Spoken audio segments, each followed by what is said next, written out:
आज 23 ऑगस्ट आणि माझ्या आहोंचा वाढदिवस. लग्न झालं तेव्हापासून तर आत्तापर्यंत असं एक पण वर्ष गेलं नाही की मी त्यांचं औक्षवण केलं नसेल. आज पण करत आहे. पण या औक्षवणामध्ये खूप मोठा फरक आहे, खूप मोठं दुःख दडलेलं आहे. खरंच असं दुःख कोणत्याच मुलीवर किंवा कोणत्याच बाईवर येऊ नये. छोट्या छोट्या मुलांकडे पाहून इतकं वाईट वाटते ना.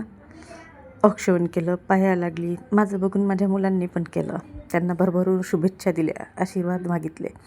मी पण देवाला एकच प्रार्थना करते की जिथे कुठे असेल त्यांना भरभरून प्रेम मिळू दे, आनंद मिळू दे, त्यांची स्वप्नपूर्ती पूर्ण होऊ दे. जे ह्या जन्मात त्यांना काही गोष्टी शक्य झाल्या नाही त्या त्यांना पूर्ण मिळू दे. माझी देवाकडे एवढीच प्रार्थना आहे. आणि निरोगी आयुष्य जगू दे. ह्या जन्मातून ते लवकर चालले गेले, पण जिथे कुठे झाले असतील किंवा जन्माला आले असतील त्यांना तो भरभरून आनंद ह्या जीवनाचा घेऊ दे. एवढीच माझ्या देवाच्या चरणी प्रार्थना आहे. आणि आम्हाला पण त्यांचा आशीर्वाद सदैव मिळू दे.